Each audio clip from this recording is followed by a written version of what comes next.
घर के आंगन में खड़ी कार की डिक्की से 9,20,000 रुपए से भरे थैले को पार कर उठाई गिरी की घटना को अंजाम दिया गया है। घटना की सूचना मिलने के बाद पिथौरा पुलिस की टीम मौके पर पहुंचकर आवश्यक कार्यवाही में जुट गई है।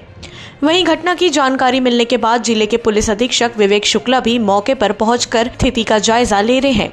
पिथौरा शहर से लगे ग्राम लहरौद के कर्मचारी कॉलोनी वार्ड नंबर 8 में निवासरत एक राइस मिलर के घर के सामने खड़े कार में रखे 9,20,000 के थैले को कार के कांच को तोड़कर उठाई गिरी की घटना को अंजाम दिया गया है। घटना आज रात करीब 11:30 बजे के आसपास की बताई जा रही है।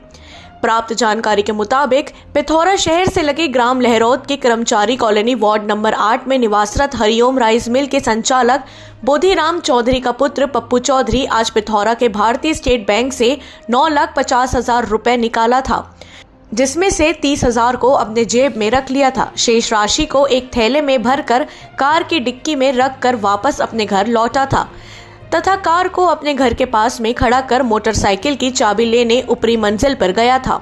चाबी लेकर वापस लौटने पर कार का कांच टूटा पाया गया। डिक्की में रखा बैग भी नदारद पाया गया। बाद में इसकी जानकारी पिथौरा पुलिस को दी गई और घटना की सूचना मिलने के बाद TI Gopal Dhurve, SDOP Vinod Minj police team के साथ मौके पर पहुंचकर पड़ताल में जुट गई है। बहरहाल घटना की जानकारी मिलने के बाद जिले के पुलिस अधीक्षक विवेक शुक्ला एवं साइबर सेल की टीम भी मौके पर पहुंचकर आसपास में लगे सीसीटीवी कैमरे को खंगालने में जुट गई है।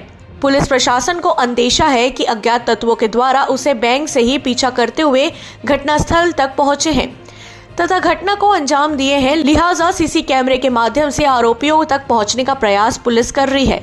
घटनास्थल के पास एक भवन निर्माण में काम कर रहे मजदूरों के द्वारा बताए गए हुलिये के आधार पर आसपास लगे सीसीटीवी कैमरे को खंगाला गया तो एक पल्सर मोटरसाइकिल में सवार 2 लोगों को बैंक से घर जाते वक्त कार का पीछा करते देखा जा रहा है, जिससे पुलिस को अनुमान है कि पल्सर सवार 2 युवकों के द्वारा ही उक्त घटना को अंजाम दिया गया है।